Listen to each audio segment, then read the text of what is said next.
must keep her through cons and a wishing well. Prayed for a love to call his own, a love to break the spell. Welcome to the Red Pill Buddhas podcast for red-pilled Buddhas everywhere. Revolutionary, free-thinking spiritual people who've woken up from the mainstream narrative on various levels, and I interview some of the most fascinating ones here. Please also visit thehumanunleashed.com for hundreds of hours of our video content on all areas of health, lifestyle, and much more, and the redpillrevolution.com for our 5-star reviewed book and subsequent publications in the Red Pill series as they come out. Right, hi everyone, and welcome back to my Red Pill Buddhas podcast. And my guest today is Ben Hunt. Ben Hunt is a really good friend of mine, and as many of you will know, he's my colleague in the Human Unleashed and the Red Pill Revolution, and co-author in the Red Pill Revolution book and our next book, the Red Pill Food Revolution. Now, Ben is the one who actually puts the words together, and he just, we just sit there on Zoom. So Ben does all that marvelous creativity, and I thought I was a good writer till I met Ben, and he's shamed me into a corner. So I'm cowering there, afraid to write any other books. He's brilliant. So I'd like to, Ben hasn't been interviewed about his sort of early life, as far as I know, at least not in our sort of circles. So I thought I'd like to chat to him today about all his sort of awakenings through the years. And we'll see where we go with that. So welcome, Ben. Thanks for agreeing. Thanks, Phil. Looking forward to this. It's funny being all formal, isn't it? We're all sort of formal on this. Okay, cool. Anyway, Ben, listen, first of all, tell me about how that young Ben grew up and what first got you down any rabbit holes. And also particularly, I'd like to hear, because I've got a similar sort of parallel pathway here with the Indian spirituality, but I know that you had a brush with another cult too, and I'd love to hear how you got into that, what attracted you to it, and how you got out of it. What happened? Cool. Okay. Well, so from the start, I was born at an early age. I was a precocious little bastard as a kid. My parents identified that I was very intelligent very early on, and got me taken to psychologists and got my IQ tested and stuff like that. And then I was doing full-time school from the age of 2, which was... Oh, sorry to interrupt for a sec, but what was your IQ? Did you get it done? Yeah, when I was about 4, so, it was measured at 165, which is... Fuck. You're the second person now who's beaten me, and you've been... like Jason Klepko territory. Wow, you've beaten me by 30. Well done, mate. No wonder you can write so well. Right, I'm going to shut up now. No, but I've since been, renormalizing it through copious amount of wine and real ale over the years. So it's now probably near 102. So they put me in full-time school from the age of 2, and I just remember constantly wanting to look out of the window all the time. I wasn't that interested in learning, and particularly when the sun was shining, I wanted to be outside in the sun. And now I understand why. It's because we're meant to be outside in the sun. It's not rocket science, So yeah, I used to get spanked a bit at school, and yeah, had a bit of trauma. Got stickle bricks for my birthday when I was about 4.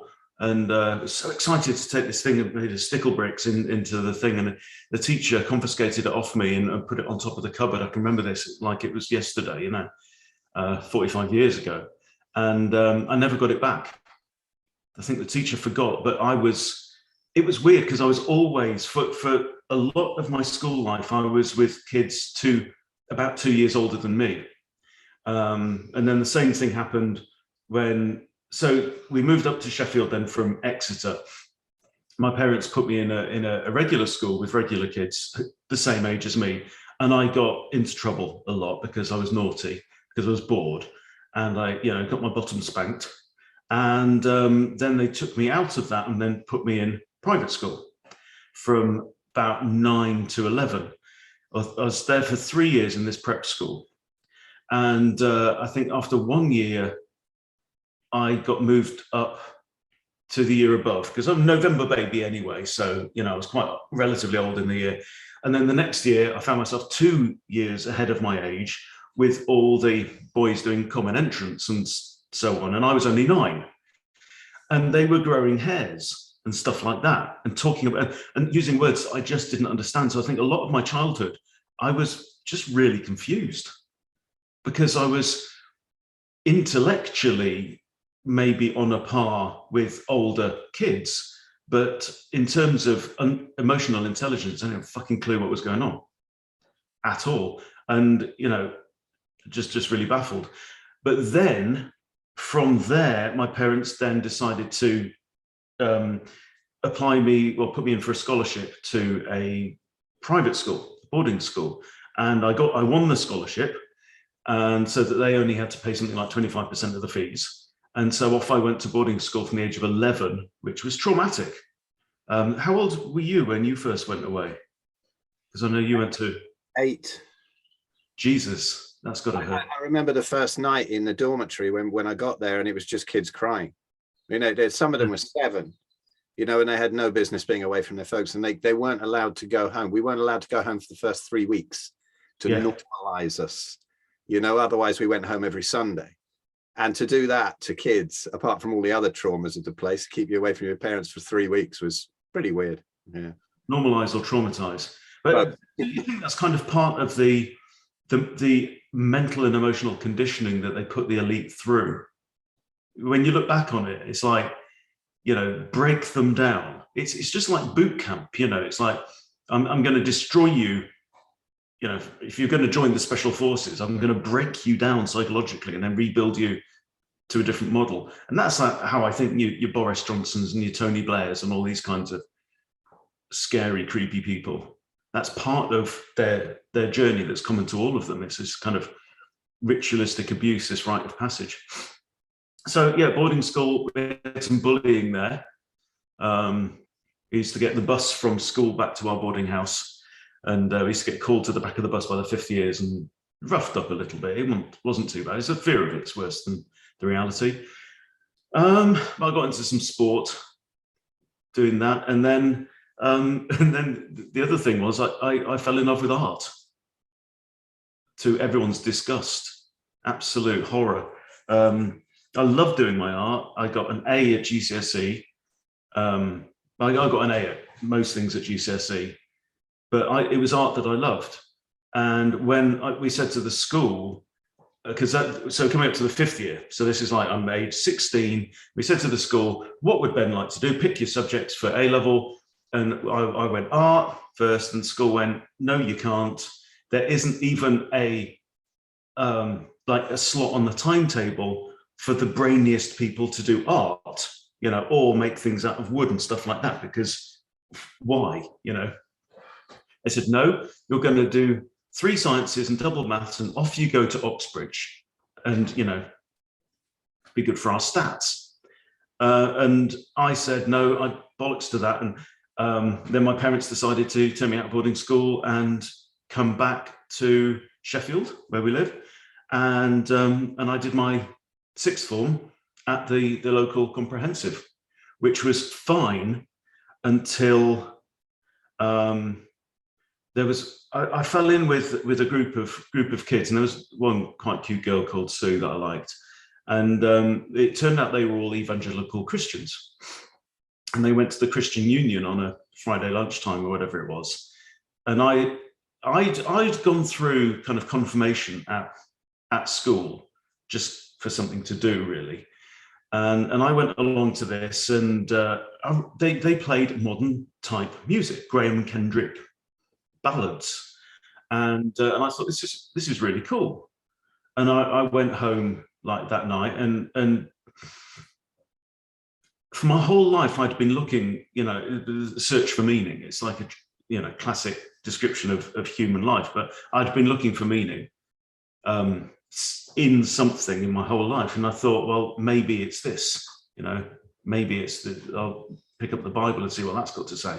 So I got into that, and then I started going to church with them.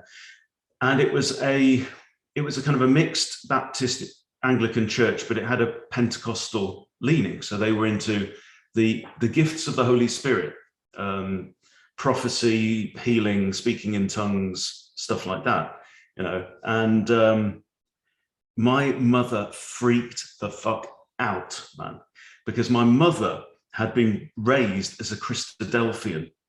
And this is just like one of those kind of out there left field, kind of Calvinistic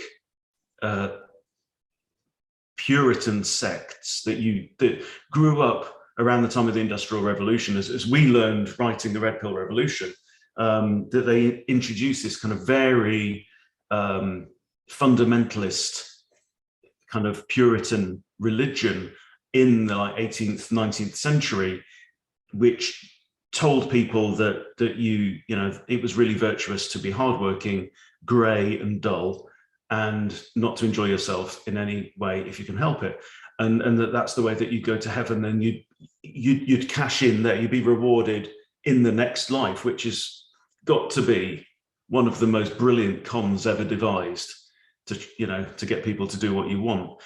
But my mum had been raised in that, literally. They believe that the Bible is literally the word of God, and the answers to everything would be found in there.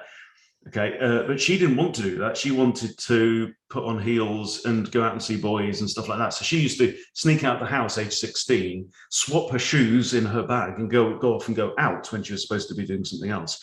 And eventually, when she said that she no longer wanted to be part of it, they excommunicated her from the Christadelphian Church, aged 16. So she was violently allergic to organized religion, and particularly anything that was so kind of all-encompassing and hard. And so she utterly freaked out. She banned me. She said it was a cult. But I mean, I can completely understand her point of view. It's a really tough thing when your child undergoes this kind of personality transplant seemingly overnight. And I had, because we went away to a church youth group weekend away at some youth hostel in the Peak District somewhere. And I had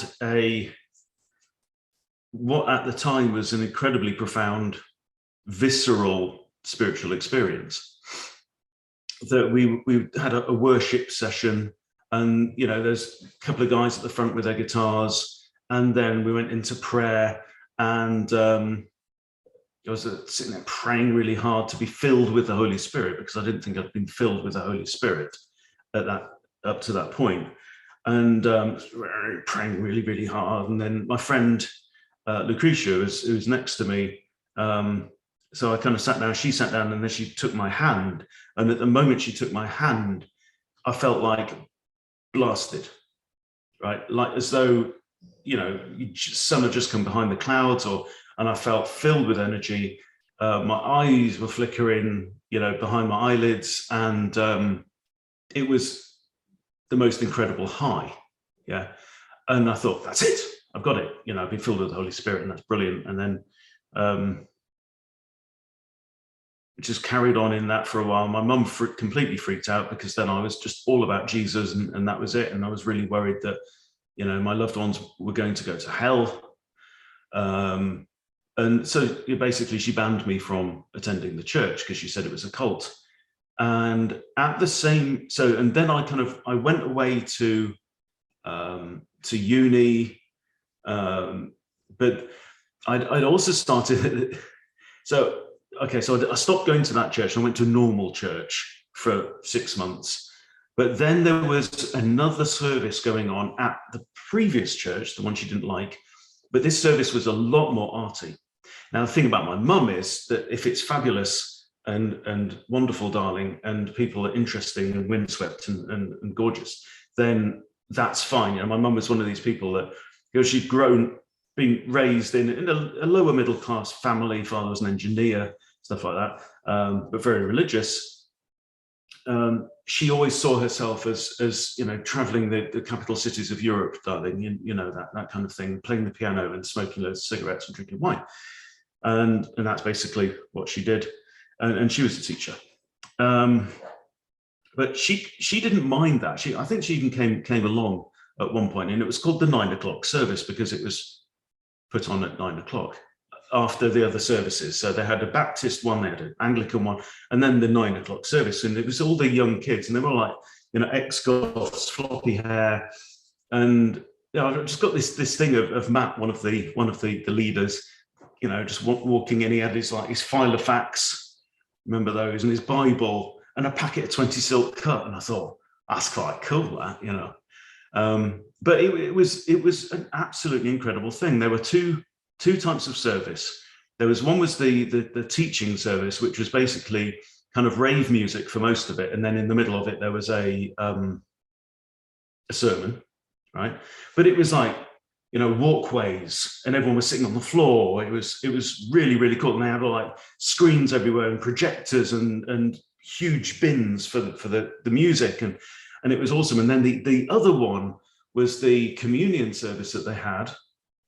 And that was camphor flames and incense, frankincense, and because this is the 90s, right? So it was all about the 90s was when I think back to 90s, I think of Enya and dolphins and blue glass objects in your bathroom, that kind of thing. That's what everyone was into, and joss sticks and all that kind of stuff. So it was all that kind of ambient, meditative stuff going on with there, and I thought it was really cool. So I went away to uni. I was off my head a little bit, and then came back, changed to a different university, changed to Sheffield University so that I could still be in the church. And I was studying modern languages with education. And then the problem with modern languages with education was, in year 2, I was supposed to go abroad to a French-speaking country where I could learn to speak French properly. But I didn't want to be away from the church for that long. So again, I changed course again, and then I changed courses again, and ended up with a degree in absolutely nothing at all, called combined studies. But the church was absolutely my passion. And this is really curious now, because what we were trying to do was, we were trying to, I think the vision was to change the world and to introduce a kind of a spirituality that was, it seemed to be like a hybrid between Christianity and kind of Gaian paganism, right? So, they were very much influenced by a teacher and writer called Matthew Fox, who was a former Catholic priest. He actually got defrocked by the Catholic Church, maybe partly for his views or maybe partly for his sexuality.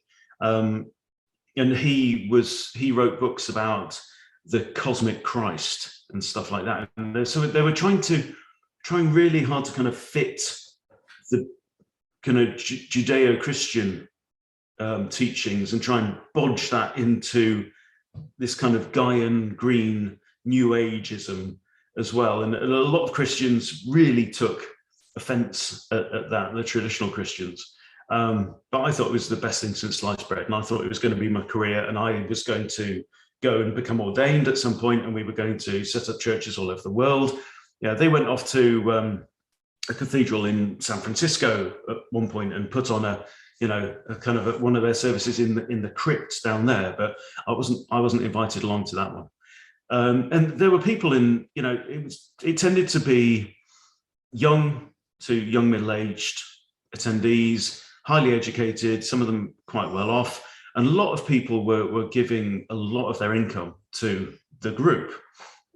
And the leader of the group got kind of fast-tracked through ordination, so he became officially an Anglican priest. But then it all fell apart basically one day, because it was a cult. What we were allowed and not allowed to do was quite strictly controlled, but it was also very much in a kind of a pyramid structure. that there was Chris Brain at the top, and then he had a kind of an inner circle around him, and then there were, you know, kind of it was all kind of levels of coolness and level of how close to the center were you. And he apparently also had, you know, one of the groups, the subgroups that you could be involved with was they called it, I think, the home base team, which was basically looking after Chris and his wife's home and looking after Chris and his wife. And it turned out that one of the ways in which young women in the congregation would look after Chris was kind of inappropriate and involved in getting his rocks off.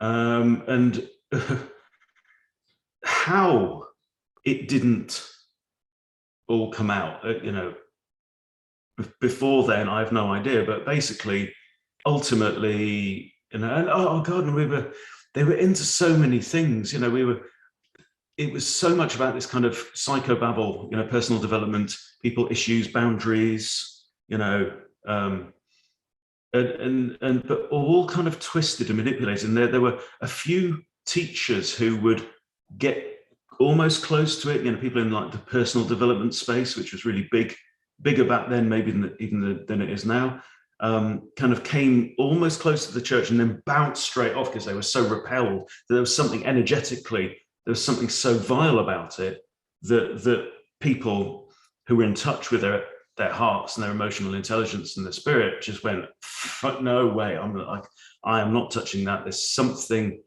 rancid in that, and I don't know what it is. And they were right. And the thing is that in our hearts, we all knew it, but we wanted so desperately to get ahead. We wanted to be approved of, and ultimately, the mission was the most important thing of everything.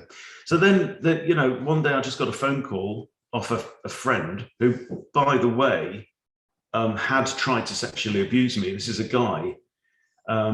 So what had happened is it appears that the leader of the group had kind of spread this idea that you could have sexual relationships with people who aren't your partner, and that this Lee guy decided that he quite fancied a piece of me and invited me over to his house and said, yeah, you can come and stay over. And it was like incredibly manipulative.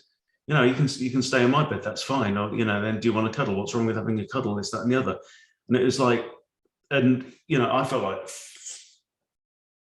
no way. Yeah, and even, you know, going away on holiday, and he paid for a B&B in Robin Hood's Bay, and, you know, again, we could share a room because why not, you know, like, fortunately, I got through that relatively unscathed, but yeah, it was really, there was something really, really unsavory about the whole thing. And then, so he was the guy who phoned me up and said, we're having meetings all day at the centre, and can you come down about 3 o'clock or something like that? We went down, and I sat in the meeting, and there was, you know, about 90 people sat in one room. And then one of the, you know, the first thing that anyone said was a woman there who was quite near the centre of it all, talking about how many times she'd been raped. And at that point, everything just fell apart, because my entire world was tied up with that church and the mission of that church. And I remember, Ben, was this raped by this Chris Brain guy, or was it just there are other people involved as well? She wasn't specific when she said it, but I assumed that that's what she meant. So I don't know. But yeah, according to, I mean, there were documentaries made on this at the time in the mid-90s. I think it was mid-90s. Yeah. Yeah, I watched one of them that you sent me to. Yeah. And, you know, books written about it and stuff like that. And it was big news. I mean, it's front page news in the UK.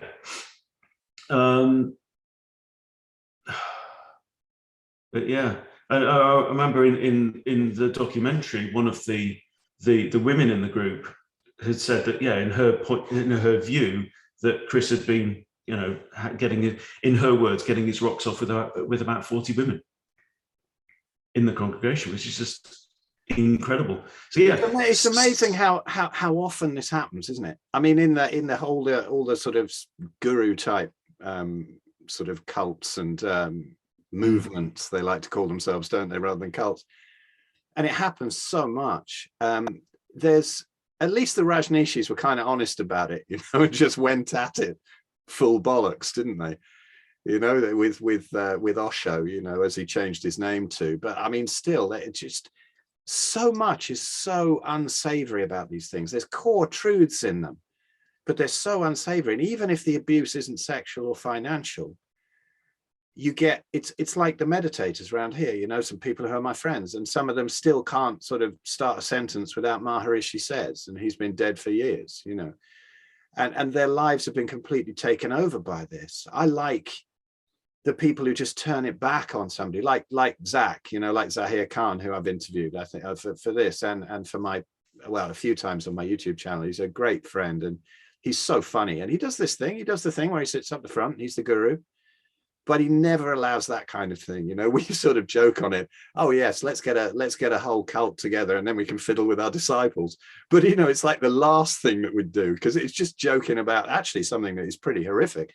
But it happens constantly, and people just get taken over by this thing. It's difficult, isn't it? Again, in the same as in the food thing, same as in the health thing. It's just trying to winkle out those tiny little nuggets of truth and throw away the rest of the crap.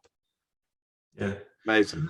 Any kind of belief system that is that all-encompassing, you know, it's you are opening yourself up, aren't you, to all kinds of abuse, even if it's unintentional. I think it can so often happen. And I also think that you know, I've had this view for a while that people who are drawn to leadership in certain areas, or in like pastoral leadership, you know, that's going to be naturally very appealing to maybe to some people who are underconfident and think that they are not respected, or you know, they're not really in touch with their own power, but also probably certain others who are far too much in touch with their own power and kind of psychopathic. Because, and really, organizations should be doing a lot more to weed all that out. But I mean, you know, you and I probably have similar views of organized religion and the Catholic Church and stuff like that in particular. And I'm convinced it's endemic now. And I think it's everywhere, you know, this abuse. And, you know, we all know about this, stories and films and books and about, you know, preachers and pastors and whatever, just being horribly abusive. So then, you know, after that, in fact, I got married not too long after that, because I fell into a relationship with a woman that I'd known in the church, and there was actually a wedding a few weeks later, and I was literally, the wedding finished and we all milled outside, and it was a nice sunny day, and I was about to go up to this one girl and ask her out, because I'd fancied her for a while. But before I got there, this other woman jumped in front of me and said, "Hi, do you want to go out for a drink?" I'm like, okay, because I had no sense of my own personal authority and boundaries and stuff like that, you know. I was just unable to say, no, not thanks, I'm actually going to ask her out.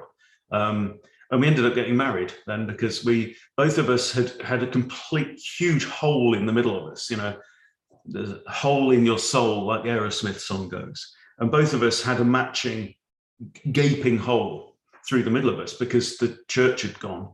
And so we had nothing else to do other than spend time with each other and listen to Björk and Annie Lennox, and go out and, you know, stay out in my van out in the Peak District, and yeah, and then we just got engaged and then got married, and then not long after that decided that, wow, the whole relationship was really built on nothing at all. So we separated and got divorced, and that was it. Yeah, so left me. Definitely left me kind of with very sensitive and allergic to any kind of spirituality for many years. That whole experience has to be said. And I, you know, I had to, I had to find my way back, definitely the long way around, you know, but it was the right, it kind of had to happen. But yeah, the other thing, you know that I said that we had that weekend away, and I had that like boom blast, you know, I don't know how you describe the experience, but you know, it's just a completely overwhelming feeling that for the next few years after that, I was searching for that high again. That was I actually became a junkie because I wanted that high again. And I was really disappointed that God didn't give me that high again. So what was I doing wrong? And so this, you know, kind of transcendental, to, you know, to use a word that's common to you, you know. And that high is something that is that all these spiritual leaders know about, and they use that, whatever they talk about it with, as, you know, like a transcendence, the bliss, following the bliss, you know, getting filled with the Holy Spirit. It's a symptom of letting go and living in the present and being in that perfect space. But they use it, you know, and they say that becomes the thing that they are junkies for, and it happens again and again. They're not saying they meditate for decades and decades and never have that tiny realization. Because when it happened to me, whatever happened to me in 2006, where I totally got rid of all spirituality, I said, I've had enough. You know, I was starting to get sort of guilt that I wasn't going into the dome, which is the meditator's sort of version of church, and wasn't going and sitting in full lotus and doing my flying technique and all of that crap, you know. And I started to get, I just let it go totally for the first time in like 20 years or something, said enough. And then there was that moment where suddenly there was everything I was looking for, but it was so subtle, it's so simple, it's so tiny, and it's the, as I always say, it's the canvas that all of that other stuff is painted on. It's not blissful in itself, but it's so easy to then, you know, you could say, right, I'm going to go start this cult and show everybody how to be all blissed out. And you can show them, you know, with meditative techniques, you can have beautiful experiences every day. And they're all chasing that. The more of that I get, the more of that I get. And it doesn't work. You want to know what that's painted on. So you're always looking for it in the past or in the future, and you're never in the present. And it's one of the most subtle tools that people haven't seen through of all the spiritual movements and religions. This beautiful thing that you must chase, and it isn't at all. You need to run away from it. You can always find it, but you got to realize it's not it. And it was there all along.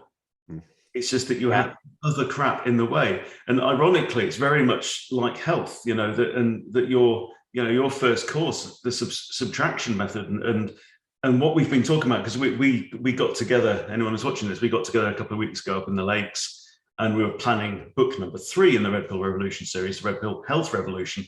And it's the same thing. It's like the path to health isn't about adding anything. You're not, like we say so often, you're not deficient in any pharmaceutical. The path to health is so often what's in the, you know, what do you need to remove? What do you need to clear out to enable flow to happen?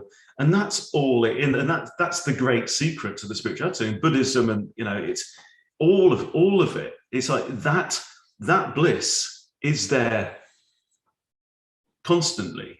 You know, the divine is everywhere around us, through you, you know, whatever. But so the more you look for it, always like the less you can find. It's like Douglas Adams talked about, was it somebody else's problem, that you could only see by accident out of the corner of your eye, and if you looked, it wasn't there, kind of thing.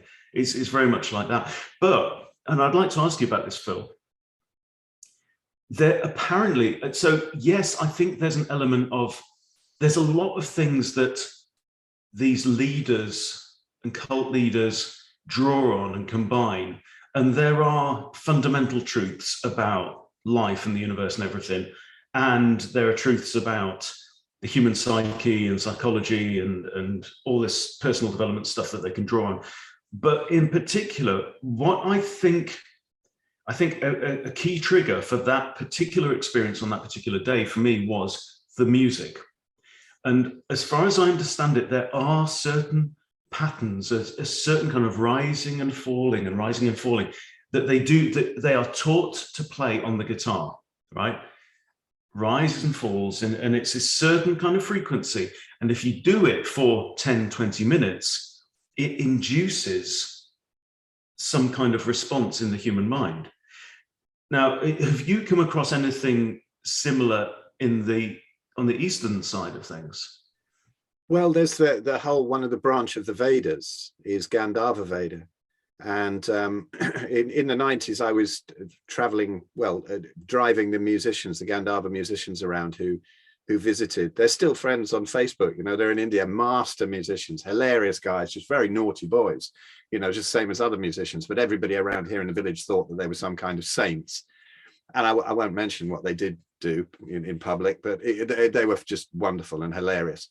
I loved them. And they were brought out of the Indian classical schools and traditions by Maharishi Mahesh Yogi, the guy who started the transcendental meditation movement, to come and teach people about Gandharva Veda. And Gandharva Veda is, it's all about those kind of frequencies, like a particular Indian raga, you know, composition, if you like, but they're very largely improvised anyway. And so you'd have this particular raga, and it would have to be played at a certain time of day in a certain way. Now, I'm not sure that all Indian classical musicians do this. I don't think they'd all know about the exact thing and times of day. You know, some of these masters, maybe even the real masters don't adhere to that. But if you do, it does have a certain frequency. Like, I remember the TM people brought out this whole package of cassette tapes back in those days of like ragas for different times of the day. And you'd have like 4 to 6 a.m., 6 to 8 a.m., whatever. And you'd put it on, and it's beautiful, you know, and yet if you put one on from the wrong time of day, it didn't feel quite right. And you couldn't put your finger on it. You know, it wasn't quite as nice as the one that was supposed to be at that time. You think, well, that one's a bit crap because it's the 10 p.m. So you go and put the one on at 10 p.m. and there was something about it that was kind of right. Was that me just sort of mood making, as it's put in the TM sort of parlance? I don't know. Who knows? But there are definitely certain things with frequencies. I mean, just look at what happened at that gig recently. What was it? What was his name? Where he started keeling over. We talked about it on one of our DNA episodes. Yeah, forgot his name. Yeah, it can work the other way as well. It's horrific. But yeah. I mean, it's to do with, you know, certain notes and how you bend them, and at different times of day. You know, so and I'm not exactly sure how it's done, but it is fascinating. That's Gandharva Veda basically. But it's been in every tradition. For, you know, sound is incredibly powerful. Yeah. And maybe even like the rave movement as well, you know, inducing a trance-like state without MDMA or acid or whatever. You know? Well, this is what the cultures have done all the time. Like African cultures, they just play drums all night and they dance. Yeah, it's a very simple groove often, you know, and then it's gone over to Cuba and it's been made more complicated and it's brilliant. But all the roots of it are in the African music, and it's quite simple, sort of 6/8 music. Usually it's in a count of 3, which is sort of like the beat of the heart as well. And so you get those kind of grooves. It's funny, I was just rehearsing with the Daz band yesterday, and there's one track that's in 3, you know, it's a 6/8. And it's, I love it. People think, oh, that's an odd time signature. No, I'm more happy in it, you know, because it's sort of the beat of the heart and whatever. Yeah. Rhythm and melody, it's all very powerful, very hypnotic. And, you know, I mean, one of the things that's attracted, that drew me, I mean, we'll talk about this, I'm sure, but I've always been drawn to the ancestral. And really what it is it's trying to discover what does it mean to be an authentic human. So one of the interesting things for me was the one and only time I've been to the Glastonbury Festival, 1992, and I picked up my first didgeridoo, which is a length of bamboo, you know, 25 quid, 30 quid, and taught myself to play that. But obviously the Australian Aborigines, you know, their music and the didgeridoo, and playing the didgeridoo as well is a very meditative thing, and lots of breath control. And also I'm reminded of, in Islam, in Sufism, you've got the whirling dervishes, and they also induce a trance-like state with the use of drums and spinning. And of course, I'd imagine, it's kind of prehistoric, but I'd imagine that many tribal cultures will have some kind of shamanic, you know, ritual music, very often percussive as well, in maybe combining plant medicine or fungal medicine with music and rhythm to induce altered states. So I don't think it's anything. There's nothing wrong with it. It's just a mechanism. It's just a thing.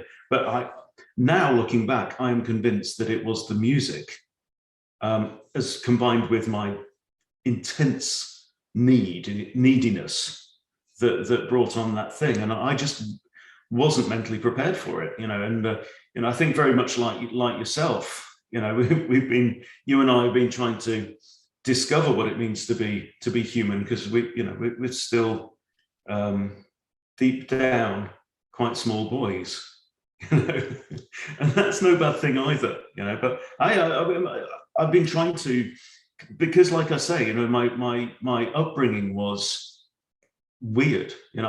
It seems like I lacked a normal growth pattern, particularly my emotional intelligence, and then boarding school, which was traumatic. I remember being there as well. I remember one boy cried himself to sleep every night, and we were absolute bastards to this poor kid. Caldwell, David Caldwell, I think his name was, wasn't it? And we called him Moo Man because he used to lie in bed going Moo constantly, for hours and hours and hours. He missed home so badly. The poor guy was in bits, and we were absolute twats to him. And children can be evil little bastards. Absolutely, yeah. I remember people like that too, and taking the piss out of them. And you look back, it was just normal, wasn't it? And that's just what you did. There wasn't even any massive malice in it. It was just, oh, he's got some peculiarity, so you go for it. And it's kind of toughens you up later on, I think, but it also leaves you a bit raw in other ways as well. But yeah, similar experiences. Yeah. So from there, coming back the long way round to trying to find out how to live. So I did go through a few kind of personal development organizations as well. There's one called Life Training originally. It's in the words of one beautiful words of one guy who was in it, who went to stayed with my first ex-wife, stayed in his house one weekend. And these were definitely cult-like organizations, Life Training and then Landmark Education after that. Life Training he described as potty training for the mind, which I really loved. It's just trying to train your mind not to shit the bed. Let's start there. Basic, how to handle those shame events in life and stuff like that when you go, oh, Jesus.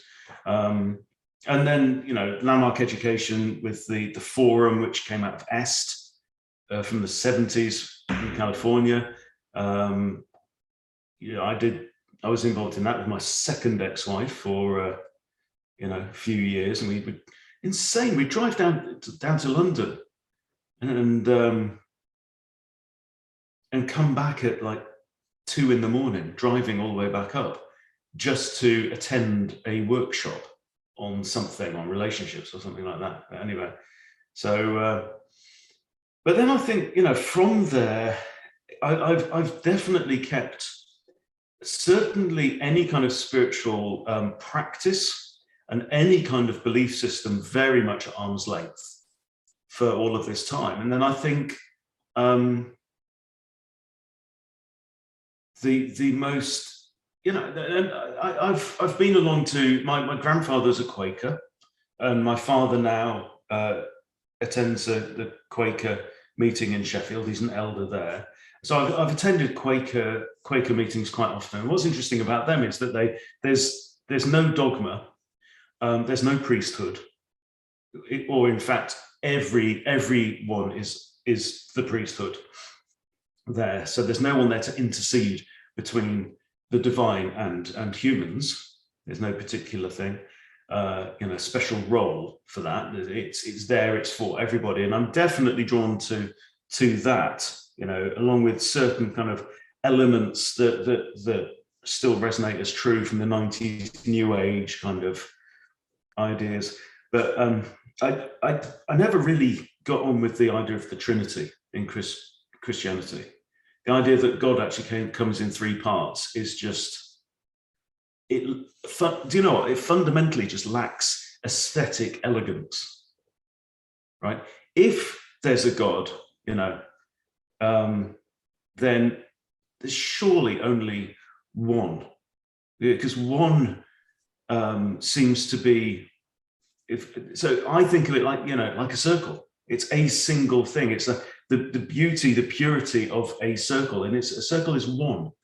I mean, all right, it spells zero, but you know, there's only one of it. I think it sort of depends. Yeah, I'm with you on that. It sort of depends on kind of what level you look at it. It's like you can look at things at different levels and different truths come out. It's just like at the moment, like how many layers of the onion of bullshit do you peel back before you find out that there's more and more and more?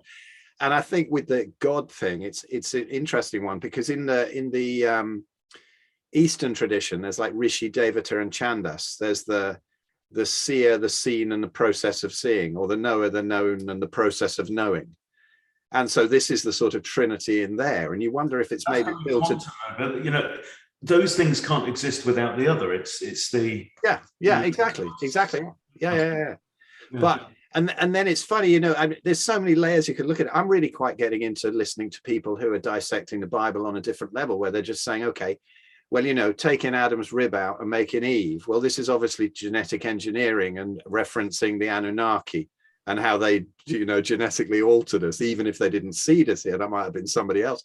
I have no idea, but I'm fascinated listening to it. You know, I mean, I think you and I are good at sort of saying, not throwing anybody's views out. You know, you just say, hey, that's interesting, let's have a look. And that's what I love about all of us guys in the Human Unleashed and Red Pill. It's just, you know, everybody's like, that's interesting, let's have a look. And so, yeah, I don't know. I'm with you on that. It's one thing, but is it one thing, or is it just everything all working at once? And we are just parts with a little chip in the computer, and there is no sort of anybody governing over us or anything like that. Who knows? I don't know. All I know is that since that moment in 2006, even if I get horrendously stressed, like I am at the moment, actually, with certain life situations, there's something underlying that to where I can always see the canvas that's painted on, you know, so it doesn't sort of send me into a complete nervous breakdown and gibbering on the floor or whatever. You know, when kids are involved, it gets close to covering up that canvas, because you're thinking, these bastards now might be ruining the world for my kids. And so, you know, but all this thing about how you have to be absolutely perfect to have any spiritual attainment, it's only something that happens to people high up in a church or an organization, or somebody wearing nappies up in the Himalayas. You know, this is the only time that it can possibly happen. Whereas we need to take back that sovereignty. Everything we're saying about diet and food and everything like that, you just got to take back that sovereignty and realize where your spirituality is in yourself and in everybody who becomes a teacher, you know, whether positive or negative. Whoever you meet is your guru, right? So once you get rid of that, and there's that phrase, isn't it? The next Buddha is the Sangha, the crowd. And so no more leaders, no more shit like that, you know, just take it back. And that's what I love about this, because it's been a theme, not only in my own personal experience, but in all the work we do. Just take back your own, become your own doctor, become your own dietitian, become your own, you know, and we've done that in the books, haven't we? And I just can't believe how well you've put it all together. Well, yeah, I mean, the Red Pill revolution itself has been, that was a life-changing experience. But I think I quite honestly will say to anyone who's listening that the next most profound milestone in my life was meeting Phil Escott. You know? That's beautiful. I mean, it's the same with me, with all of you, but I mean, it was only because everybody met through me, right? That's it. You were, you know, the composer of it in a sense. So you created the space for it. But that weekend when you and Graham and Jeremy came round to my house, and we just met each other for the first time face to face, the first time I'd ever met them in any capacity. And it was weird because I remember the morning before you guys all turned up in Graham's van, whatever it was. I remember just walking around on the grass and saying to myself, it's all ancestral. It's like, it seems like everything, all our problems, or the solutions for everything seems to point back to ancestral life in some way. And then you all turned up and we sat around on the straw bales and talked for hours. And then I kind of voiced that and you all went, yeah, absolutely. Seriously? But that's it. you know, and this I think is really key and profound, but also utterly simple. Like we're saying, it was there all along. You've just got shit in the way of it. That's all. Just clear all the shit away. You don't need anything. And maybe that's what meditation is, if done, you know. But again, like one of the things that we said in the Red Pill Revolution book is this idea of mindfulness. And in modern life, we segregate everything and pigeonhole everything. You know? So now, you know, that we have courses on mindfulness, whereas surely in natural human living, you are in the divine and nature and ecstasy and bliss and mindfulness, none of which, by the way, need words to describe them. And the minute that you name something, you know, you've created an idea of something, you know. But so what I'm kind of spiraling around and around and around it, gradually working my way maybe towards a center. But what that center is, I think, is that it's always there. It's always been there. And then, of course, wow, writing the Red Pill Food Revolution. Wow. I mean, we thought, we set out to write a book about diet. Fuck me. The journey that this has been on. And I mean, if we can give a little bit of a spoiler to the book, and even in like the last few chapters that we've been writing, and it's still in progress because it's this very difficult birth, this one, it's a long birth. But this realization that for any living thing, its happiness and its well-being is intimately tied to its place in the energetic cycle of life. And weirdly, the energetic cycle of life, so people like to talk about a food pyramid with like predators at the top and then blah, blah, blah, blah, and plants at the bottom, right? It's not like that at all. You know, we say in the book, the food chain is circular, right? Because when you and I die, we're going back to dirt. You know, we're all ultimately compost, and there ain't nothing you can do about it, right? Unless you want to fire yourself into space, but then you're going to be compost somewhere else. There is no beginning and end. There is no beginning and end of life. For every life, there is always exactly one death, and you can't change that, right? But the massive realization from this book for me has been that you're knowing your place in the energetic map of the universe is, you cannot separate that from food, because if you think about it, you know, what is a lion's place in nature? Well, a lion's place in nature is that it eats herbivores. It eats large herbivores, right? In Africa, because that's where it lives and that's where they are, right? The Thompson's gazelle is eaten by the lion and eats the leaves off bushes and grasses and stuff like that, and it shits on the ground and blah, blah, blah, and the dung beetle rolls the poo away and takes it underground and makes soil, right? Also, but the plants, the bushes that the Thompson's gazelle eats, that bush's purpose in life is to gather energy from the sun, turn it into leaves, maybe, you know, sexual reproduction, produce berries, drop them on the ground, and hopefully they'll find a bit where there's been some Tommy poo, and it'll sprout and make a new bush, right? So the whole, everything in nature, everything in life that we know of, right? At least in the physical realm, right? It exists in the process of eating and being eaten. We are all trying to draw the energy that we need from the universe, and we do that through food and whatever, and sunlight, and we are trying to avoid being eaten by lions, or in the modern day, the tax man, right? Or Anthony Fauci and Bill Gates, you know? So we're trying to avoid death, and we're trying to survive so that we can procreate. And within that, what we do, as in who we are, what we do, all these things are completely inseparable, except in the realm of language. The human life, let's take a dog. All right, I've got dogs. And when my dogs are happiest, they love sleeping, they love chewing on bones, and they love running around in the woods. Right? It's not rocket science, right? Human beings. So what is it about? And they like, they like having sex. So it's survive, procreate. It's the bottom levels of Maslow's hierarchy of needs, right?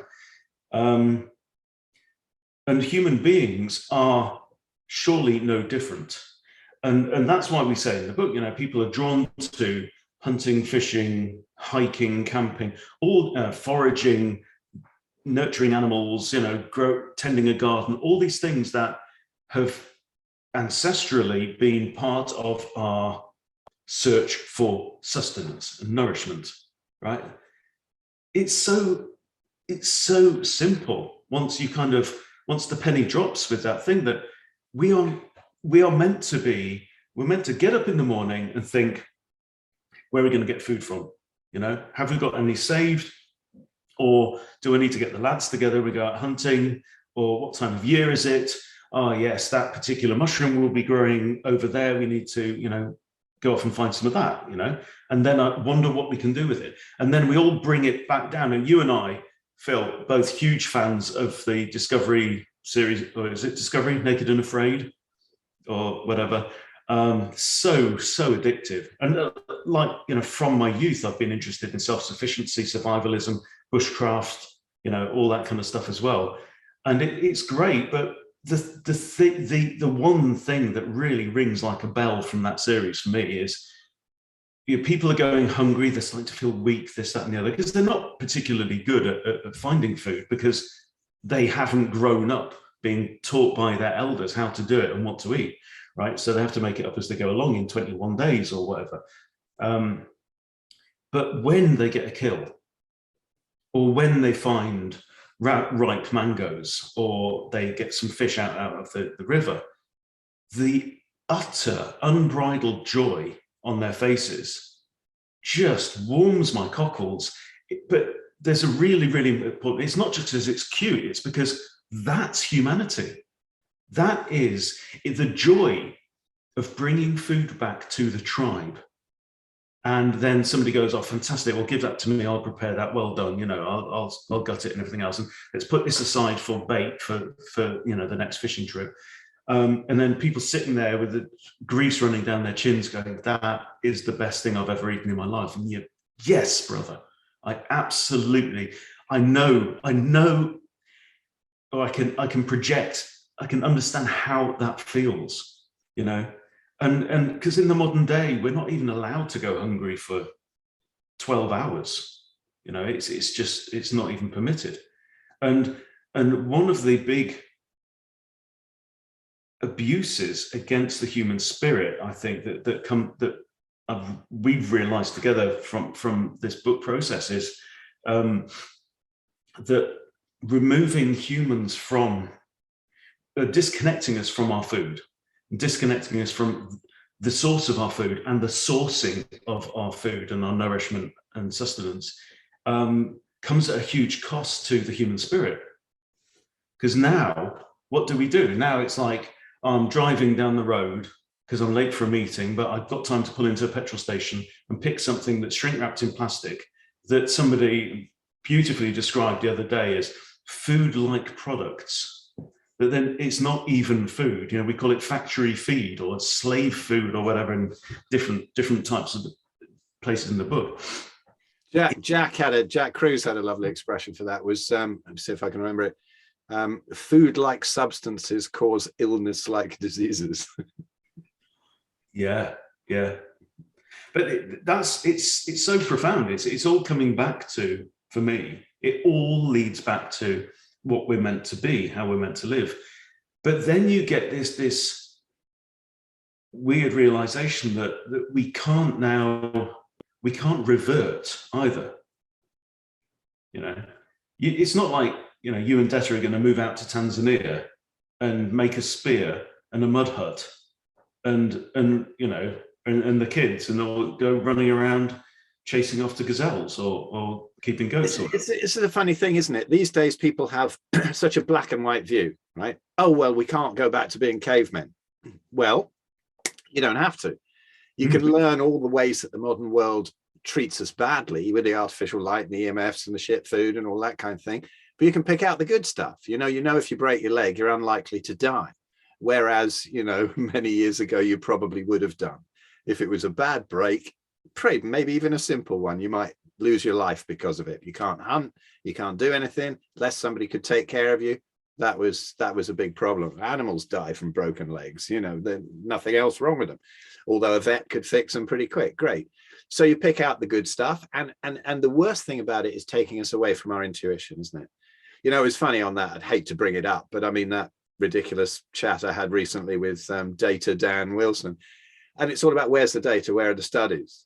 You go, man, look, you know, it's taking us away from everything. We're not allowed to think for ourselves. We have to have it on a piece of paper that's been done in the form of a randomized controlled trial. I mean, you know, it doesn't take much of a randomized controlled trial to know that if you drop a brick on your foot, it fucking hurts, right? And some things are just really obvious and you don't need a study for them, but you're told to doubt it all the time. And that's why it was so great, isn't it, with all the stuff that we've done and written and whatever, about referring it back to the ancestral principle. It's not always the perfect lens to look at things through, but it's a very, very much fucking better one than is going on at the moment, where it has to be through a study or something. It's just common sense. It's just our common sense, our sovereignty, our intuition is being taken away from us. And people laugh when you say, oh, I just had an intuition about it. Ha, ha, ha. Where are the studies? What a quack. Very sad. Yeah, absolutely. So it's a case of figuring out what are the elements, what is the nature of true human existence and experience as our ancestors would have experienced it. You know, like I had a real moment of sadness earlier on today when I thought about how they say in Japan, they've come up with this new thing, which is called forest bathing, you know, where you leave Tokyo for a couple of days and you go and stand in the forest, maybe even take off your shoes and shut your eyes and feel the sunlight and stuff like that. And I'm like, okay, I mean, it's great compared to living in a box in Tokyo, but isn't it just tragic that we have to have a name for that? It's like saying to a fucking battery chicken, you know, maybe you need a couple of free range days, you know what I mean, to resettle. That's how it feels. And it really feels like we are being factory farmed. And I'm spelling factory farms with a PH at the start, both words with a PH. Yeah. But so this has happened, hasn't it, a couple of times? You've been kind of hit by waves of it seems like grief and stress about the way that things are going. You know, and I know that Jeremy loves to kind of G us all up and say, no, it's all going to turn out right. It's all going to be great and wonderful like that. It is changing. So where are you right now with all of that? Because I'm kind of, I'd say my stress level's about 2 out of 10. That I know there's some dark shit going on. And I can't believe that this shit can carry on going on without a load of people turning around and going, what? You know, but the 2%, but again, I know, you know, to quote, is it Agent K from Men in Black, where Agent J says to him, you know, people are smart, and K says to him, no, a person is smart. People are dumb, scared animals, you know? So, but I mean, look, there are signs. We've got a tsunami of awakening that is going on right now. And even this trucker convoy in Canada, for goodness sake, you know, and is there literally nothing? Is there crickets on the mainstream about it? I mean, I'm starting to see certain things coming out. I mean, by the time this comes out, probably a lot more people will have heard of it, but it's weird that they haven't. And Trudeau sort of saying, well, you know, I've got to isolate because I actually saw somebody who sort of sneezed slightly out the side of their muzzle, and now I've got to go and isolate for 5 days. Nothing to do with the 50,000 trucks converging on Ottawa, eh, Trudeau? I don't know. It's all very weird, and it's. I hope it will break down people's perception, because where I am now is, I mean, I used to laugh. You know, I would be with the kids, and we'd just be really laughing at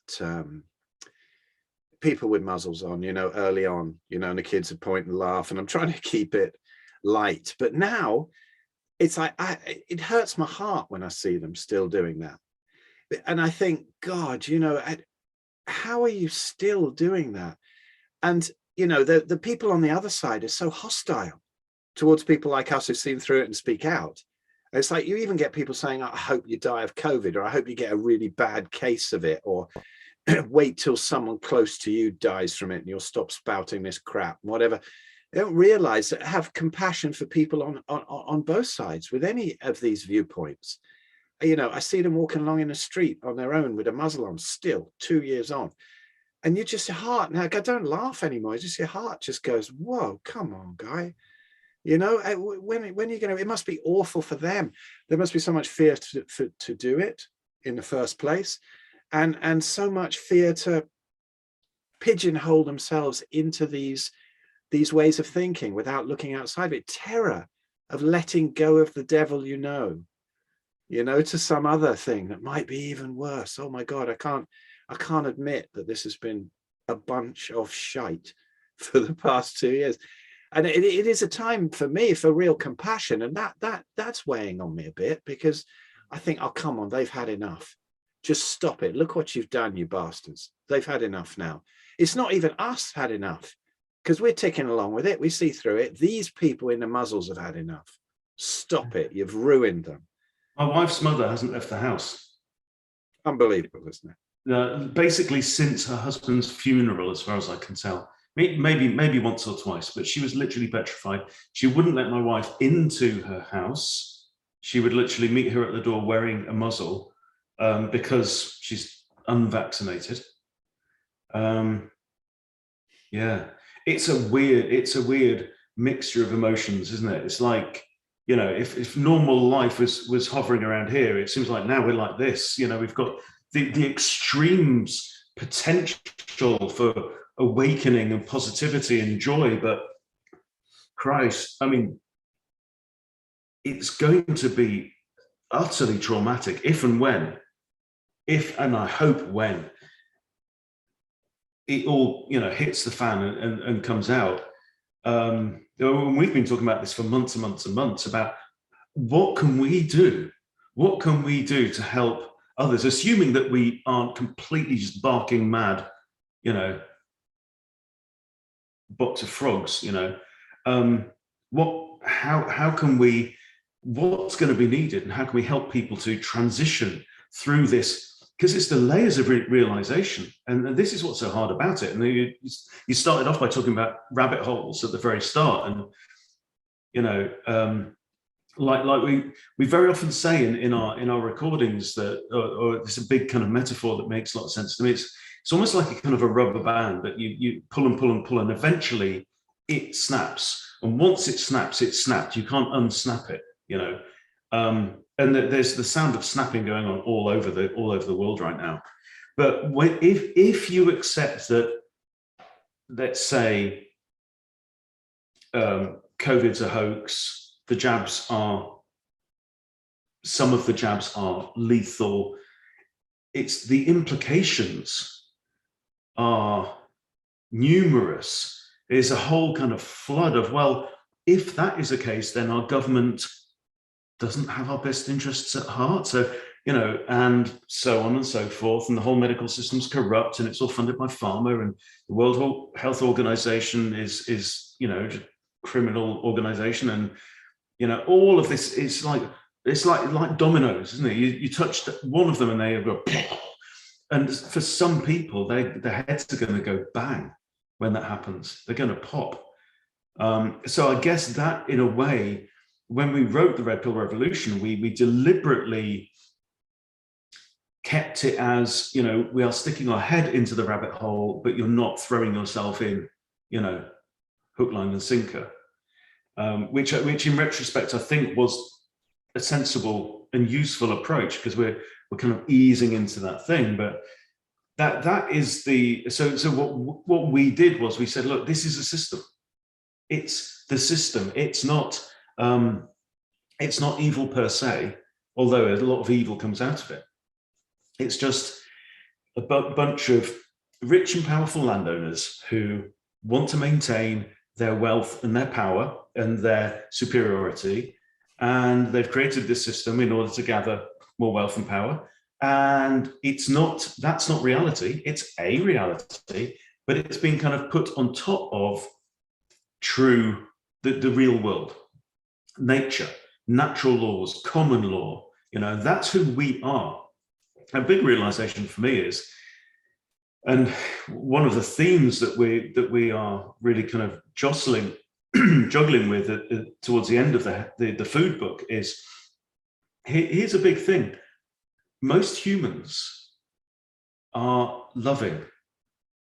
We're nice. We're gentle. We're caring. We want peace. We want cooperation, and we want to share our food with each other. You know, it's like, come and sit at my table, please. If unless we're in fear, which we normally are. Exactly. Yes. And then it blows everything up, and that's why there's so much aggression, you know, coming from the other people. And you know, once you've realized that everything affects somebody else, like you can lie in bed, and Detta and I have dreamed the same dream sometimes, you know, but even simpler than that, you know, you can feel the vibe from somebody, you can feel this sort of thing, you know what somebody's heart is very quickly, you know, mostly.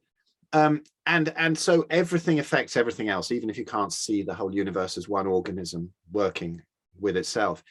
So these people up the top, are they human? They must be feeling this back on themselves, because you can't attacking people like this and destroying their lives.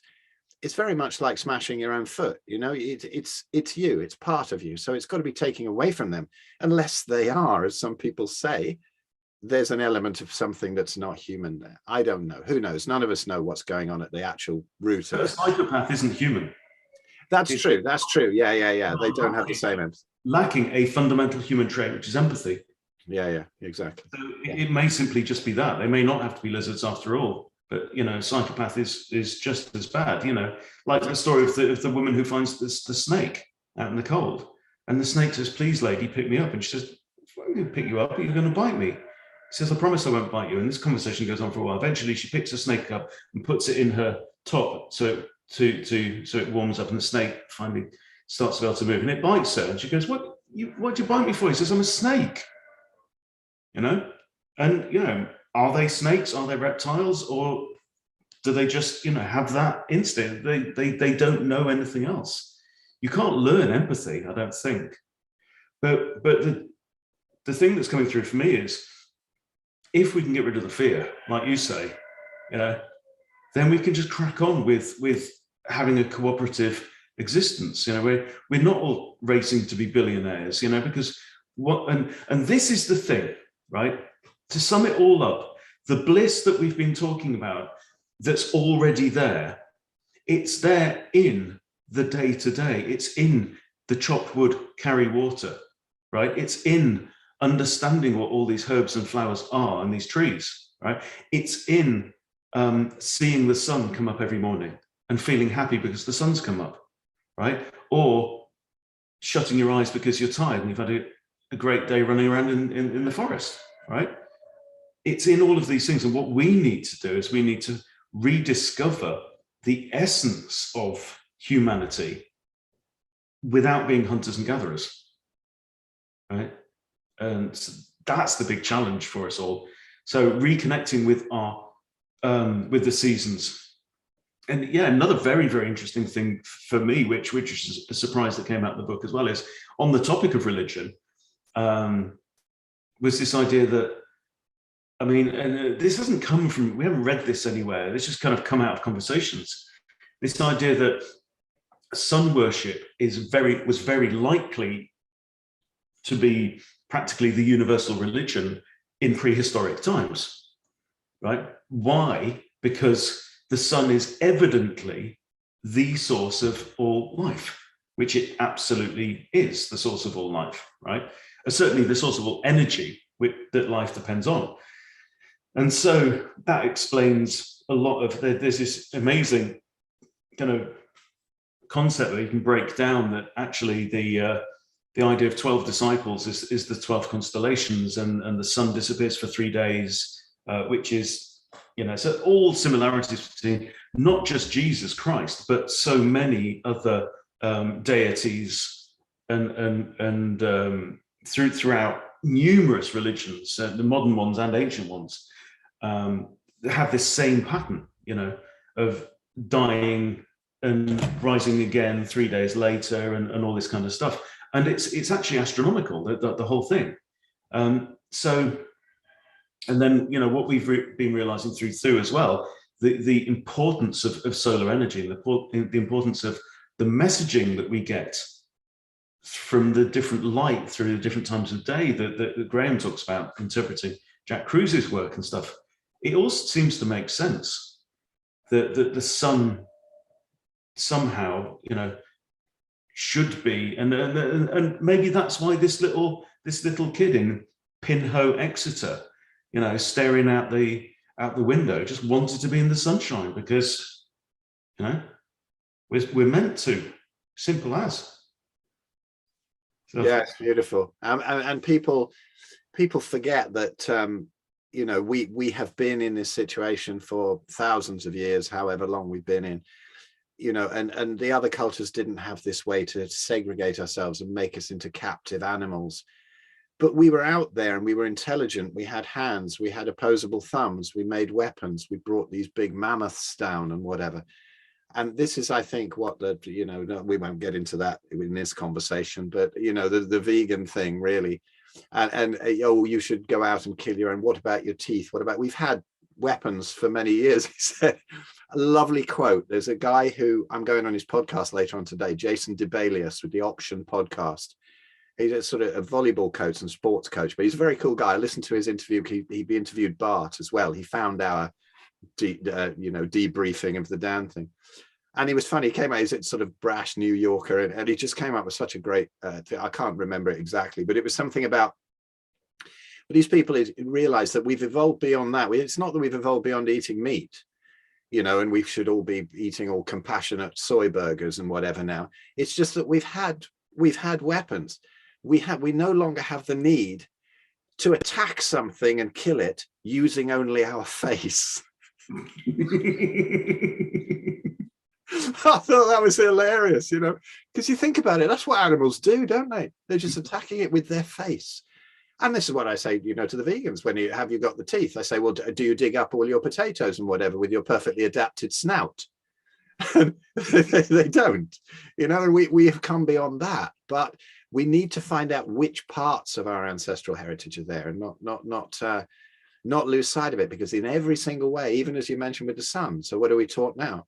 Oh, get out of it, cover up with sunscreen, everything, put shades on so we don't get natural light. And everything is taking us away from this. But hey, I think that in Thu, we're doing a great job, and in the Red Pill, for bringing people back to that. Do we have all the answers? No, we don't. We can clear away a load of the bullshit that they might not have noticed, and take them back to some sort of way of understanding their ancestral heritage, while also being able to go inside and watch Netflix if they want. Nothing wrong with that. Just don't do it all day and think that that's life. Phil, you and I could do a whole another 90 minutes on the ethics of killing animals and eating their flesh as well. But I mean, that's I think we might have to at that talk that we've got coming up live. Yeah, well, we're going to be doing that. Better be behind the screen if those vegans are there. Yeah, we'll be going into the vegans' den there, won't we? Yeah, that would be funny. The herbivores' den. So yeah. Ben, that's a great note to wind it up on. But any last thoughts? And I'm not that familiar with your work, so where can people find you, Ben? I know. Just check the show notes. The thing is, people are going to be watching this already on the redpillrevolution.com, so you can do that. You can look at thehumanunleashed.com.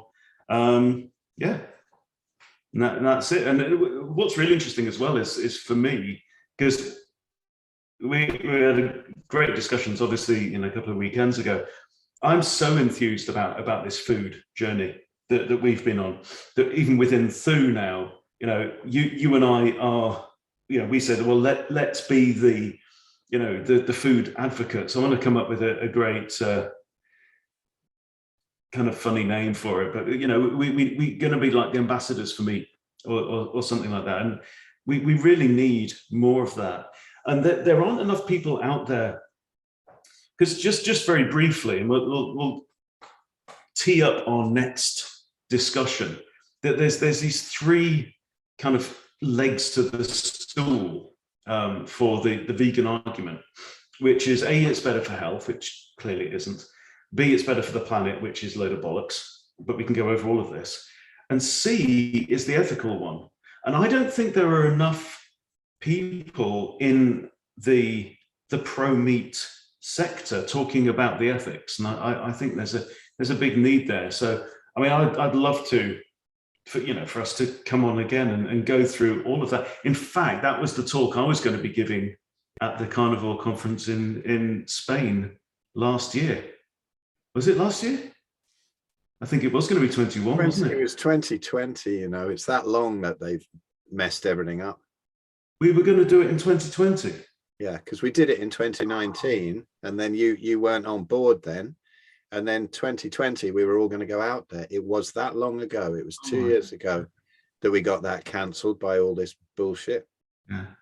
But, we do need to stand up. And I really feel like that's my calling in life at the moment now is to stand up and make the case for meat,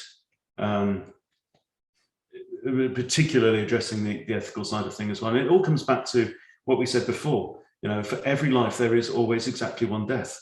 For every single living thing. And there have been countless plants and animals and fungi and bacteria and archaea and worms, everything that have lived and gone before that have brought us to this point. What we've got now is just a film, on the bubble of life. And everything that died before has given us the soil and the nutrients in the oceans and stuff like that. And it's not our place to make judgments about that. The soil is made up of primarily dead stuff.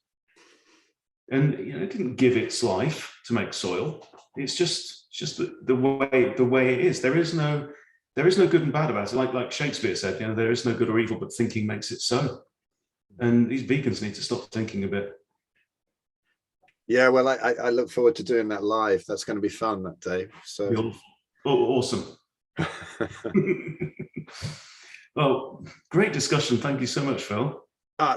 Thank you, mate. It was even better than I thought it would be, and I knew it would be good. So thank you so much. Right. Well, I'll see you soon, and I shall see you on the next Thu or Red Pill thing, obviously. And so if anybody hasn't joined up for that, so go and check out the redpillrevolution.com or thehumanunleashed.com and see what we're up to if you enjoyed this. And thank you, Ben. See you soon. Thanks, Phil.